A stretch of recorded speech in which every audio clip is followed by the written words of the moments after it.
Amen. Kaya, aiming for greater heights, part 2. Yan. Yung tinuro sa atin ni Pastor Dong last week. Di ba? So, naalala natin, God's steps is from strength to strength. Di ba? Pag tayo humakbang, talagang may lakas. Nararamdaman mo. Kaya nung pumunta kami sa Isabela, isang malaking puwersa talaga. Malakas na puwersa.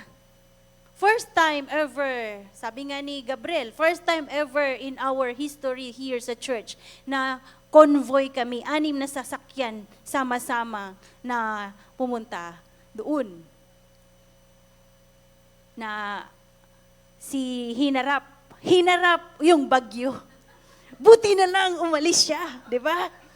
Haharapin namin. Alam mo ba, pagkatapos naming manalangin dito ng madaling araw, paalis namin ng 1 a.m., meron pa kayong oras para magbagong isip. Sabi ba naman ng isang kasama namin, ay hindi! Di ba? Tuloy tayo kahit maulan. Yun pala, pag alis namin, saka bumuhos ang ulan dito. Grabe talaga ang Diyos. From strength to strength. Amen? Kaya ano ba ang mas mataas na maunawaan natin? So, doon lang ba tayo tumingin sa nakikita natin o titingin tayo ng mas mataas? Think big. Dream big. Yun yung sabi ni Pastor Dong sa atin. Tumingin tayo doon sa pinakamataas, pinakamalawak. Amen? Mangarap tayo sa pangarap ng Diyos sa ating buhay. So, ibig sabihin, ang Diyos ang unang nangarap sa'yo. Wow! Sige nga, kaya ka nakaupo dyan, Diyos ang nangarap sa'yo niyan. Di ba? Diyos ang unang nangarap sa'yo. Kaya ngayon, kailangan mong pumasok sa pangarap ng Diyos para hindi ka mahirapan. Bakit nahihirapan ang tao? Dahil meron siyang sariling gusto. Meron siyang sariling will. At lagi nating naririnig na ang will ng Diyos ay talagang opposite sa will ng tao. Sige nga, imagine mo yung sarili mo, sanay na sanay ka na sa ginagawa mo araw-araw. Tapos biglang sasabihin sa'yo, biglaan, uy, i-change mo ito. Sige nga, paano ka ngayon? Sanay na sanay ka na. Tapos biglang tinanggal sa'yo. Sanay na sanay mong ginagawa na ito.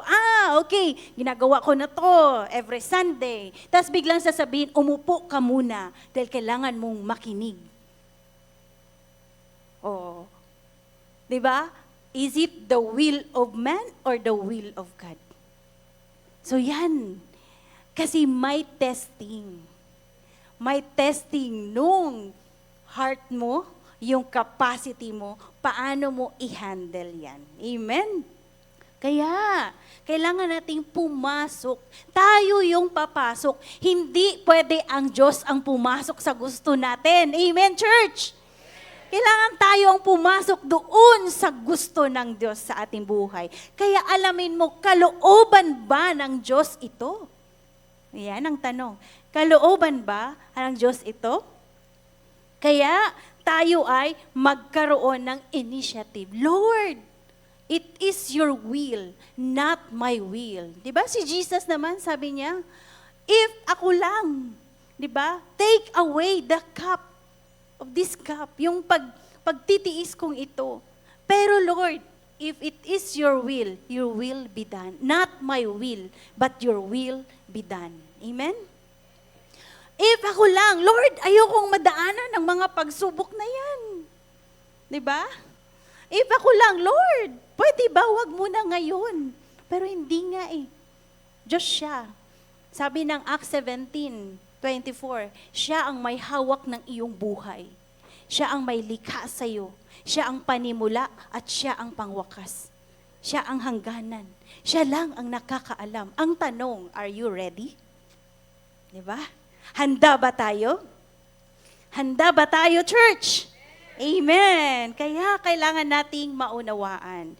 Dahil aiming for greater heights, bago mo makuha ang isang bagay, meron kang gagawin. meron kang, di ba, pag nag-exam, kailangan mag-review. Pag di ka nag-review, ay, shock, ano sasagot mo? O, di ba? Aiming for greater heights. We are aiming. So, ano nga ang gagawin natin? Kasi, lahat tayo hindi exempted.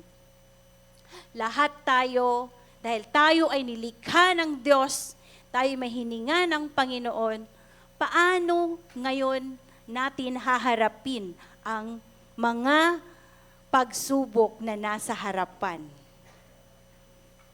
Sabi ng 1 Peter chapter 1 verse 6 to 9. Yan ang aking key verse. Sabi dito in English, in this you greatly rejoice, though now for a little while, if need be, you have been grieved by various trials, that the genuineness of your faith, being much more precious than gold, that perishes, though it is tested by fire, may be found to praise, honor, and glory at the revelation of Jesus Christ, whom having not seen you love, though now you do not see him, yet believing, you rejoice with joy inexpressible and full of joy, receiving the end of your faith, the salvation of your souls. Ito'y dapat ninyong ikagalak, kahit na maaaring magdanas muna kayo ng iba't ibang pagsubok sa loob ng maikling panahon. Ang ginto, bagamat nasisira, ay pinapadaan sa apoy upang malaman kung talagang dalisay.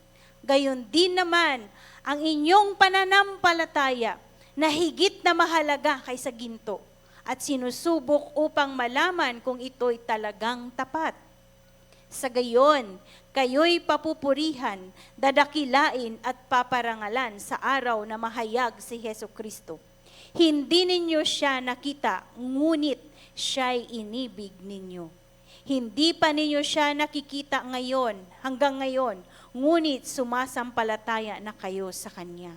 Dahil dito'y nag-uumapaw na sa inyong puso ang kagalakang di kayang ilarawan sa salita, sapagkat tinanggap na ninyo ang bunga ng inyong pananampalataya, ang kaligtasan ng inyong buhay. Amen? Amen. Rejoice always in everything. Give thanks. Sabi ng 1 Thessalonians 5:16 to 18. Ikaw ay magpasalamat. Rejoice, parang pag sa mundo, ano? May pagsubok ka, pero magre-rejoice ka. Magpapasalamat ka. Diba? Pag tuningnan ng mundo, paano yun? Anong gagawin? Paano ako magpapasalamat sa gitna ng mga kapighatian, sa gitna ng mga pagsubok, sa gitna ng mga hinaharap ko? Paano ako magpapasalamat? Pero sabi kasi ng salita niya sa Romans 8:28, all things work together for good. Amen? All things works together for good. Minsan hindi natin maintindihan, Lord, bakit ba nararanasan ko ito ngayon? Siyempre, dahil buhay ka pa. Nararamdaman mo pa ang sakit dahil buhay ka pa. Pag wala ka nang nararamdaman, wala ka nang hinaharap sa buhay, ay, kakabahan ka. Baka wala ka na dito sa mundo. Amen? Kaya nga tayo diba sabi ng Hebrews 12:11, all discipline for the moment seems not be joyful. Diba?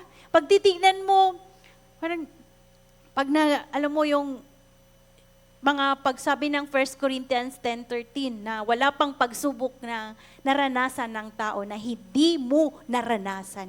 Ibig sabihin, mararanasan mo. Pero sa oras na mararanasan mo, ano ang sabi doon? Tapat ang Diyos dahil inihanda ka na niya. Wow! Di ba? May katapatan ang Diyos dahil inihanda ka na niya. Yung pag-upo natin dito, pagpunta natin sa church, hindi ba paghahanda yan? Di ba? Paghahanda yan. Hindi paghahanda ng pamilya. Maghahanda kaming buong pamilya si Simba. Pero alam mo yun, paghahanda mo yun sa sarili mo. Ikaw yun. Sabihin mo, ako yun. Ako yun. Ikaw yun. All discipline for a moment seems not be joyful. Diba? Sino ba naman natutuwa pag nakaranas ng pagsubok? Not joyful. Pero, not joyful, but sorrowful. Ito pa sabi ng Hebrews. Yet to those who have been trained by it, afterwards, it yields the peaceful fruit of righteousness. So, ibig sabihin, training. Diba? From the word trained by it.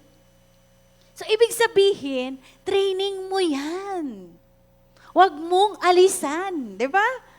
Training mo yan. Na kahit may bagyo doon, nagsasabing doon ang bagsak ng bagyo. Pero dahil, di ba, purpose-driven ka, may purpose ang Diyos. Kahit may bagyo, lulusob ka. Pero syempre, kailangan mo ng wisdom. Kaya nga, may nananalangin eh. Amen? May bagyo tayo sa buhay. Kaya tayo nananalangin. Nananalangin. Kasi training mo yan. Sabi dito, trained. And afterwards, it yields the peaceful fruit of righteousness. Tingnan nyo, yung mga dumaranas ng mga pagsubok. Di ba? After ng pagsubok, meron ulit. After you overcome, meron ulit. After you overcome, meron ulit. Bakit? Hinuhubog ka ng Diyos. Hinuhubog ka ng Diyos. Anong paghuhubog ng Diyos? Ini-stretch lalo ng Diyos yung capacity mo. Hinuhubog ka talaga. Kino-cultivate ka ng Diyos. Kailangan ma-overcome mo. Amen? Kailangan nating mapagtagumpayan. Sabi ng 2 Corinthians 6:10, as sorrowful yet always rejoicing. Di ba? Sorrowful, yet always rejoicing. As poor, yet making many rich. As having nothing, and yet possessing all things. Wow. As poor, yet many making rich. So, hindi ibig sabihin na ipinanganak kang mahirap, mag-i-end kang mahirap. Amen? Hindi ibig sabihin, you have nothing and yet possessing all things. Ibig sabihin, wala ka ngayon, walang mapupunta sa'yo. Kasi may gagawin ka. Amen? May Diyos na nangangako, may gagawin din tayo. Kailangan nating humakbang. Kaya diba sabi doon ni Pastor Dong, God's steps is from strength to strength. Habang tayo humahakbang, habang tayo lumalakad, alam mo bang kalakasan yan ng isa?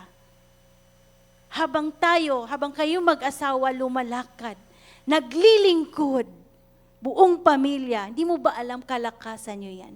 Na kaya kahit may pagsubok, kaya mong harapin, kailangan mo nakangiti ka pa rin. Dito, ang dami kong nakikita. Hindi mo mararamdaman na may pagsubok. Kasi mukhang mayaman.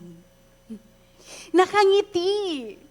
May pagsubok ka na nga, nakasimangot ka pa. Ano na itsura mo?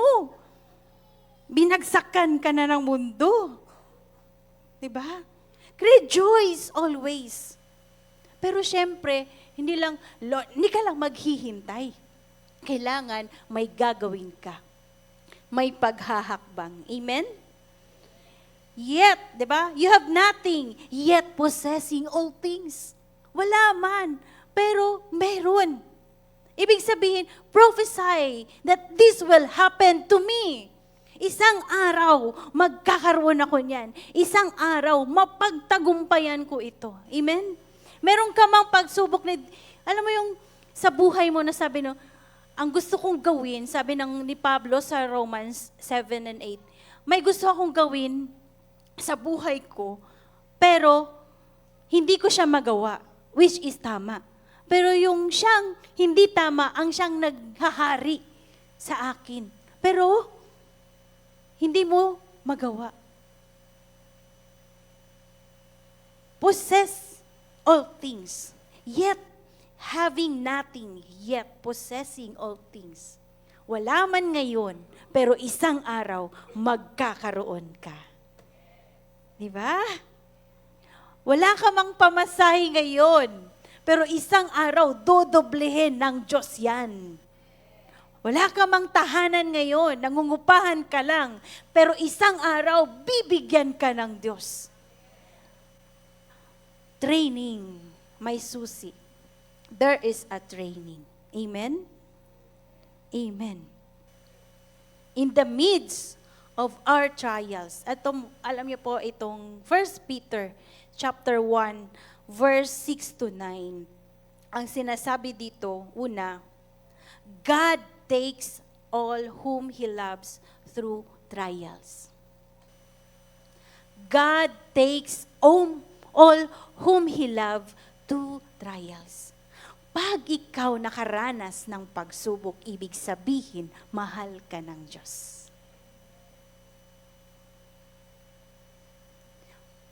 Pag ikaw laging tinatawag, bakit na lang ako? Naalala ko tuloy yung sabi ko nung karaan. Ibig sabihin, nakikita ka ng Diyos. Diba? Bakit ako lagi ang nandun? Ba't di na lang sila? Available naman sila. Mapalad ka, nakita ka ng Diyos. God takes all whom He loves through trials. Through trials. Bakit walang exempted dito? Even Jesus Christ experienced this. Sabi ng Hebrews 5:8, although He was a son, He learned obedience from the things which He suffered. Through our trials, we learn to be obedient. Amen? Through our trials, we learn to be obedient. Naranasan niyo ba minsan? Kailangan mo. May mga bills, may mga due dates, may mga responsibilidad ka. Pero, kailangan mong ibigay sa Panginoon ang ganitong amount. Na kung iisipin mo, pambayad ko na sana to, pero kailangan ko ibigay sa Diyos. Naranasan? Sino nakaranas niyan? Yung ititest talaga yung meron ka. Alam mo, ranas talaga namin yan eh. Yung, syempre, nung ditong lately na talagang naging negosyante na kami, dito pala yung sinasabi nila na maganda pa yung empleyado ka, parang ganon. Pero salamat dahil ibig sabihin, kaya ka pinagkatiwalaan ng Diyos dahil you have the capacity to manage. Diba? Kasi manager naman tayo eh. Yung panawagan talaga natin from Genesis 1, mag-manage. Talagang, alam mo yun, pero ito para kay Lord to eh. Hindi to sa amin. Ibabalik talaga namin to sa Diyos. Pero after mo magawa yun, alam mo yun, makikita mo may provision. Makita nyo yung pabor na hindi mo man in-expect. Ibig sabihin, tinuturo talaga sa atin ang obedience, sumunod. Gusto mo ng mas mataas? Gusto mo ng greater heights? Gusto mo ng next level? Merong una kang gagawin, obedience. Pagsunod. Do not underestimate the obedience that God has put in us. Ibigay mo talaga. Kasi Diyos yan eh. Siya ang nakakakita dyan. Hindi, sabi ko nga, makakatakas ka sa tao, sa mata ng tao, pero sa mata ng Diyos, hindi ka makakatakas. Ano ang sabi ng commandment niya? Obedience. Amen? Sabi ng Hebrews 12, for those whom the Lord loves, He disciplines. And He scourges every son whom He receives. If you are without discipline, of which have done become partakers, there you are the illegitimate children and not sons. Kung hindi ka dinidisiplina, hindi ka anak. Diba sa bahay, ang mga anak, pinapagsabihan, dinidisiplina ka dahil anak ka. Ibig sabihin, mahal ka ng magulang mo. Dito sa tahanan natin, sa church, wag na tayong lumayo, dito sa loob, ang ating mga magulang, di ba minsan may mga discipline na ginagawa sa atin. And let it be. It's a training. Training for greater heights. For the next level. Huwag kang matakot. Ay, nandiyan na si Pastora May. Magtago na ako. Di ba? Hindi ka na magpapakita. Ay, nandiyan si Pastor. Tatago ako. Mas mahirap yun, di ka tuloy nakita. Magpakita ka. Kasi kung sino yung nakakakita, siya ang pinagpala. Di ba? Pagwalisin ka man dyan, magwalis ka. Bakit di ka ba marunong? Di ba? Paglinisin ka dyan, maglinis ka. Bakit di ka ba marunong? Alam mo ba, hindi mo yan ginagawa sa tao. Ginagawa mo yan sa Diyos. Amen? Do it heartily. Sabi ng Colossians 3:23-24, whatever you do it for the glory of God. Whatever you do, kahit may nakakita o wala, gawin mo ito. Dahil merong isang nakakakita, walang iba kundi ang Diyos. He is your boss. Ikaw nagtatrabaho, wala ang boss ko, di ako magtatrabaho, ay bukas na yan, wala naman ang boss ko. Pero hindi mo ba alam, ikaw din mahihirapan? Dahil may nakakakita, walang iba kundi ang Diyos. He is your boss. He is our boss. Amen? God takes all whom He loves through trials. Though many tribulations, we must enter the kingdom of God. Amen? Kahit maraming tribulation, but we need to enter into the kingdom of God. Number 2, God takes whom He loves through trials to refine their faith. Yan. Refining. Merong refining sa ating pananampalataya. May, sabi kanina, di ba, ginadarang ang tunay na ginto ay idinadaan, dinadalisay, idinadarang sa apoy, tested by fire, tested by tribulations, tested by circumstances, tested by many trials. Ang tunay na ginto, ang pananampalataya natin ay dinadaan sa apoy. Amen? Dinadaan sa apoy. Because faith is at the very heart of the Christian life. Faith, the purpose of trials is to refine. Faith is the very heart of a Christian life. We are saved by faith. We walk by faith. Without faith, it is impossible to please God. Amen? The purpose of trials is to refine our faith. Paglakasin, pagtibayin, pa-level up, palawakin yung pananampalataya na meron ka. Alam mo, ang Diyos talagang matalino. Minsan, 'di ba, sa buhay mo, comfort ka na eh. Ay, masaya na ako dito sa four corners ng buhay kong ito. Pero magulat ka isang araw, 'di ba? Biglang may tatanggalin sa'yo, may biglang pagsubok na ang pagsubok hindi talaga siya nagpapaalam. Bilang kusang dumadating. Ibig sabihin testing of faith. Dahil na-train ka, sige nga, i-test ko nga ang faith nito. Dahil nag-training ka, nakinig ka, testing ko nga ang obedience nito. Pagpalain ko nga to ng malaki kung ibibigay niya sa akin yung para sa akin. Kaya sabi ng salita ng Diyos, ang pinagpala sa maliit, ang pinagkatiwalaan sa maliit ay pagkakatiwalaan sa malaki. Amen? Kaya pagkatiwalaan ka sa maliit, huwag mong tingnan na bakit ito lang ang binigay sa akin. Huwag kang mag-alala, for tomorrow, may malaking ibibigay ang Diyos. God is just testing your obedience. Testing. Training. Amen? The perspective in trials is to see that they are temporary, necessary, and under God's control. All our trials are temporary.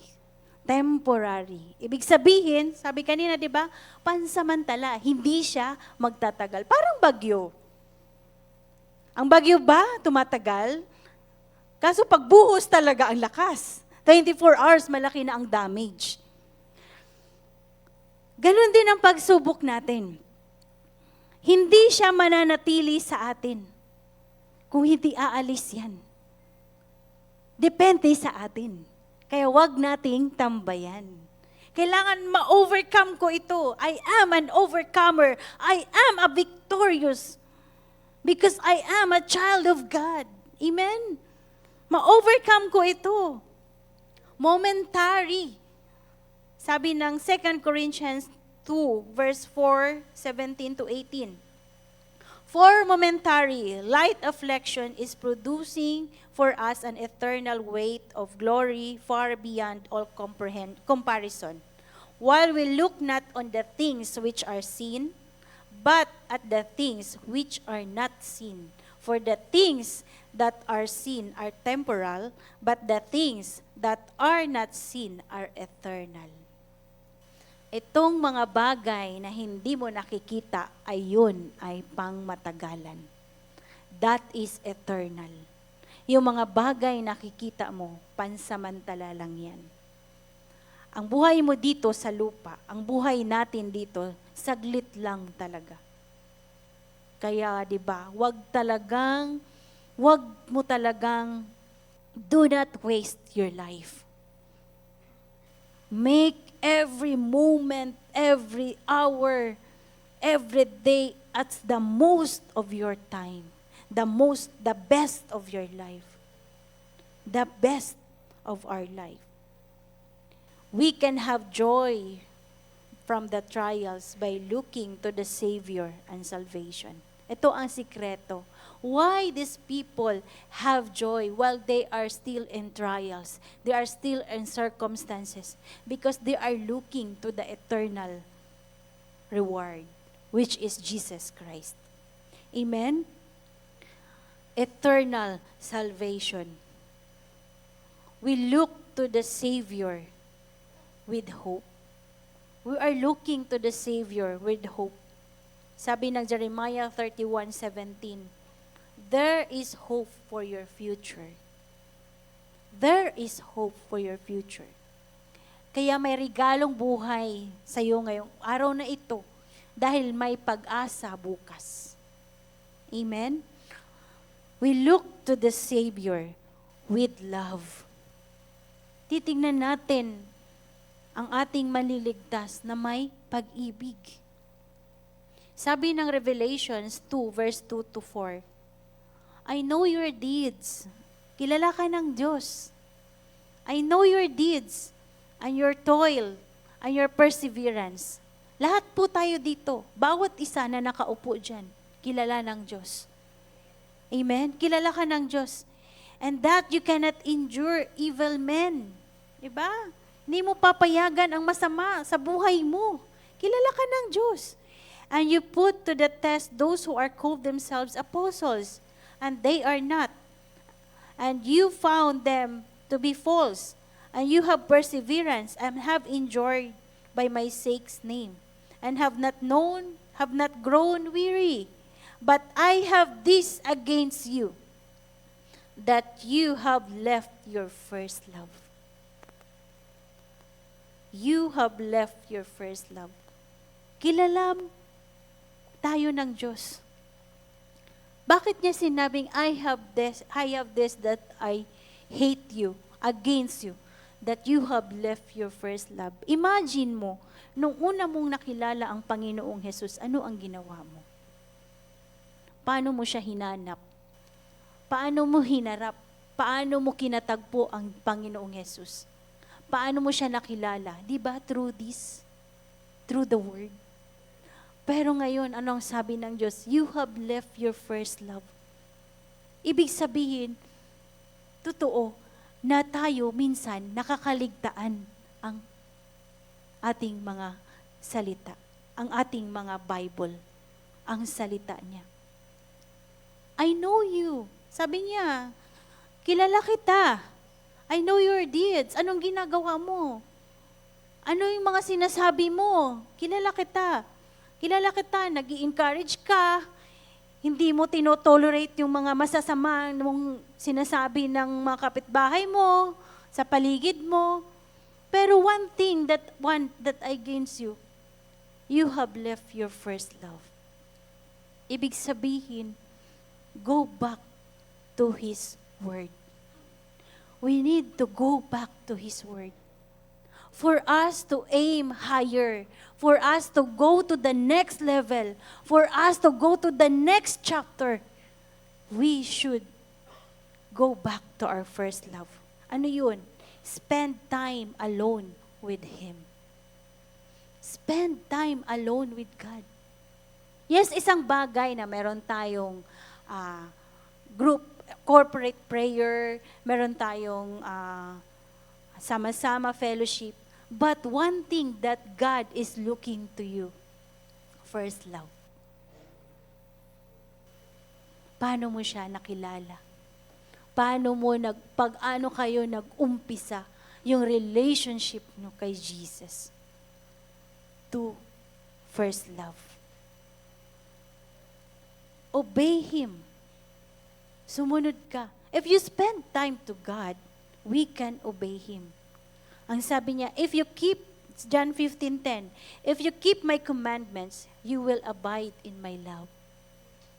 If you keep His commandments, we will abide in His love. For 1 John 5:3, for this is the love of God, that we keep His commandment. And if you are disobeying God, you will not be able to love Him as you should. Yung ating paglilingkod, pagsunod natin yan sa Panginoon. Amen? Yung nilagay sa atin na pinagkatiwalaan tayo ng Diyos, pagsunod natin yan sa Diyos. Nandun yung obedience natin. Yung ating pakikipag-participate of what God is doing in our midst, it's really a grateful joy sa Panginoon. Pero one thing na hinahanap lagi sa atin ng Diyos, bakit? Individual to eh. Our first love. His Word. It's Jesus. Amen? Our first love. Kaya ano ang gagawin natin? Alam mo, at the end sa ating buhay, dito sa mundo, hindi naman tayo haharap sa Diyos na isang buong the hub of Christ, Paranaque. We can go to God face to face, individually. Alam niyo, one thing I've learned, lesson learned this weekend, during the wake and the burial of our dear Pastor King. Kaya ko nasabing maiksi ang buhay kasi he is 29 years old. But when you examine his life, fulfilling. Fulfilled yung calling, fulfilled yung purpose na nilagay ng Diyos sa kanya. Walang nasayang. Alam mo, ma-imagine ko lang, anak, dito kayo i-assign. Sunod lang. Punta ka dito. Ma-imagine ko yung journey nilang mag-asawa. Nakita ko yung obedience. And one thing for sure, talagang humarap siya sa Panginoon. Well done, my good and faithful servant. Amen? Kasi nag-umpisa siya, nung binata pa siya, naalala ko lang, pinaalala sa akin ng Diyos. Siya lang mag-isa sa Apari, malayo na. After na naging pastor siya, na-train, may training, may pagsubok, di ba? Na-train, nahubog. Naging pastor siya, naging katimbang sa isang church, hanggang sa isang araw, nakapag-asawa, napuntang Cebu. After napuntang Cebu, dumaan ulit sa testing, bumalik ng Isabela. After ulit, natapos ng mga ilang taon, balik ulit ng Cebu, yung journey nila. After nun, after Cebu, kinausap ng Diyos ang ating mga pastor, kinausap din siya ng Diyos. O tingnan nyo, meeting together. bumalik, kinaalala sa kanya yung unang ministry niya. See? The first love sa Apari. Pero doon siya napunta sa Abulog, which is malapit lang. And naka 1 year sila. I could imagine, nung first Sunday na nag-preach ako dito this October, nabati ko pa sila. 1 year anniversary nila yun. After that year, yun na pala yung pinakahuli. What I'm saying is, yung example, lesson I learned, hindi ko talaga yun nakitaan din ng nagre-reklamo. Yan. Ngayon po, ang ating mga pastor, yun, hindi ko nakitaan na nagre-reklamo. Ang ating mga pastor ay nandun. Kasi, alam niyo, isang bagay,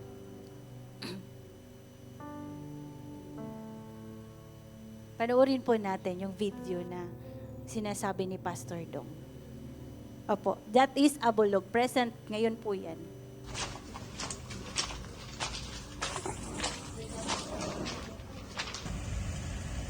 Ito ang bayan ng Abulog, Cagayan. Cagayan Valley. Ito ang kailangang maabot para ang kaharian ni Lord ay lalong lumaganap sa buhay ng maraming tao. At maglingkod lang tayo, itaas ang pangalan ng Panginoong Hesus.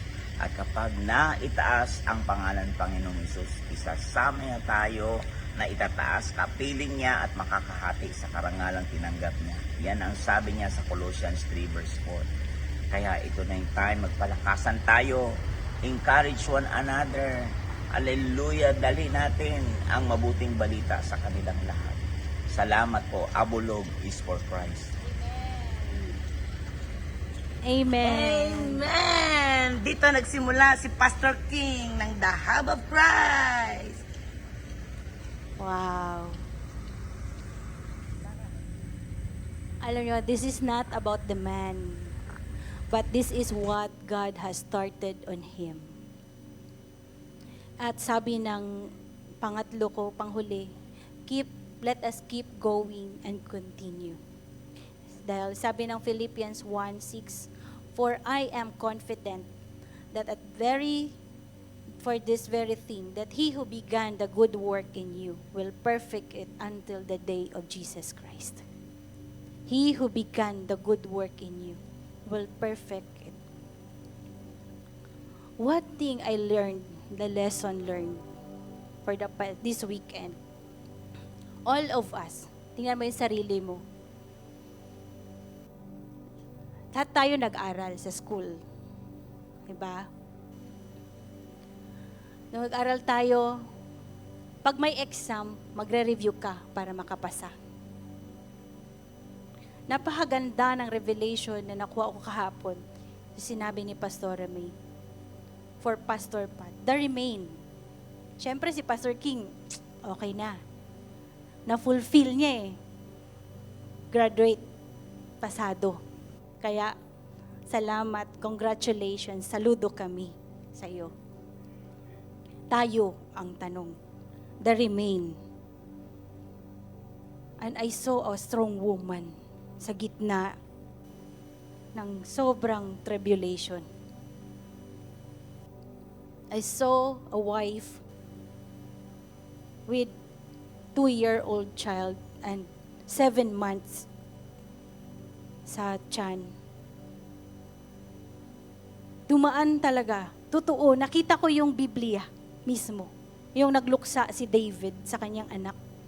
And how David overcome. How Pastor Patricia overcome. We will overcome. And we'll overcome. And we'll continue. Isa lang ang sabi ni Pastora sa kanya kahapon. Anak, this is your moment. This is the final test na kailangan mong ipasa. At sa examination room na yun, ikaw lang mag-isa. Hindi kami kasama. Nandyan kami, watchers. Nag-i-intercede, nananalangin para ikaw ay makapasa. At alam namin, nag-review ka, kaya makakapasa ka. Anong review? Salita ng Diyos. Bakit ang testing niya ngayon, from yesterday hanggang sa mga susunod na araw, na kailangan mong ipasa. And we do believe you will pass because you reviewed everything. Sa buhay natin, di ba? Individual tayong haharap. Yung mga pagsubok natin. Di ba? Kunting pagsubok lang, minsan sumusuko ka na.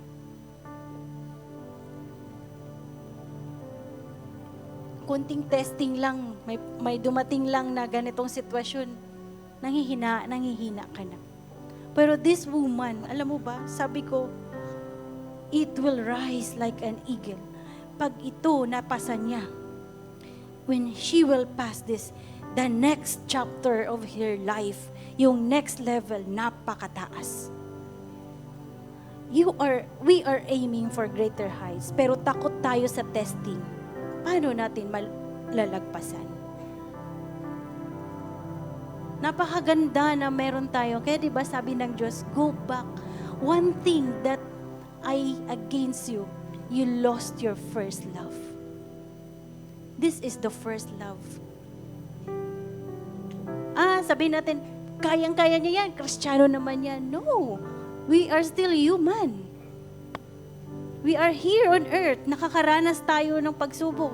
Nakakaranas na kapighatian, testings. Hindi tayo excuse. Kaya watch and guard. Si Pastor King, naabutan siya, kinuha siya ni Lord, naglingkod siya. Yun ang pinakamaganda. Binigay niya ang buhay sa Panginoon. Faithful. Natapos siya. Nagsimula siyang, wala ba siyang lumang buhay? Meron. Testified ng mga old friends niya. Testingan natin to kung saglit lang yan. Yung pagkabago-bago niya, saglit niya. Pero alam niyo mo, nanatili siyang faithful till the end. May mga pagsubok, may mga alok ng mundo, pero nalagpasan. He passed the test. And we do believe the remain will pass the test. And ang tanong sa atin, tayo, ngayon na nandito, pag tinatawag tayo, may gagawin po ako, pastora. Pero alam mo naman sa sarili mo, available ka. You cannot hide from God. You can hide to man. But on Him, we cannot hide because He knows everything. We cannot hide. Kaya nga, di ba, Lord, forgive us.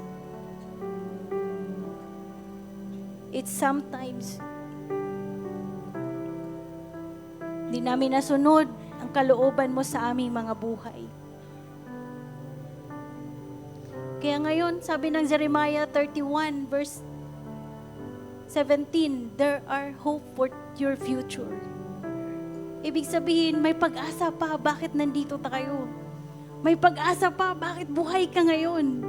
Kung di mo nagawa kahapon, pwede mong gawin ngayon. Pwede mong gawin bukas. Amen? Hindi ka nakapaglingkod kahapon, ngayon ang panahon. Ngayon ang panahon para humarap ka. Ibigay mo ang buhay mo sa Panginoon. Ibigay natin ang buhay natin sa Panginoon. This is the moment. Diba? Alam niyo, nung nakita ko kanina yung church, Abulog, wow, ito yung legacy na iniwan ni Pastor King. Alam mo bakit ka makaka-recover? Dahil may legacy. Merong sinimulan. At hindi papayag ang Diyos na kung ano man ang sinimulan, hindi matatapos. Hindi magtutuloy. Nakita ko, alam mo bakit iyak ng mga tao sa lugar na yon? Abulog is for Christ. Tama po yun. Amen. Kaya 'di ba? Di ba tayo, binigyan tayo ng Diyos dito. We need to give our best. Hindi mo man nabigay nung isang linggo, nung isang buwan, nung nakaraan, wag mo nang tingnan yon. Dahil ang Diyos na tumawag sa'yo, hindi siya nakatingin sa nagawa mong pangit kahapon, kundi tinitignan niya ano ang gagawin mo bukas, kung paano mo pinagsisisihan, kung paano mo iluhod, kung paano mo ibigay ang buhay mo sa Kanya sa oras na ito. Ito ang oras na tinatawag ka ng Diyos. Huwag mong sayangin ang buhay mo. Huwag nating sayangin ang buhay, ang lakas na meron ka, ang kakayanan na meron ka. Ibigay mo yan sa Panginoon. Aim for greater things. Give it your best to God today. And tomorrow, bahala ng Panginoon ibuhos sa'yo multiple pa beyond what you can imagine. Ano ang gagawin natin? We just need to hide into God's presence. In the midst of your situation, huwag kang matinag. Lumapit ka sa Panginoon. Tingnan mo, go back. Let us go back to our first love. Kasi ito yung mag-guide sa atin. Gagabayan tayo ng Diyos. Amen? Huwag mong sayangin. Sabihin mo, hindi ko sasayangin ang buhay ko. Sa mga bagay na walang kwenta. Sa mga bagay na ako lang ang nakinabang. Ibigay mo yung buhay mo sa Diyos. Alam mo, sayang ka. May nilagay ang Diyos sa'yo. Hindi mo pa nakita. Give it to God. Hindi pa huli ang lahat, kapatid. This is your time. Let's worship Jesus. Hallelujah. Hallelujah.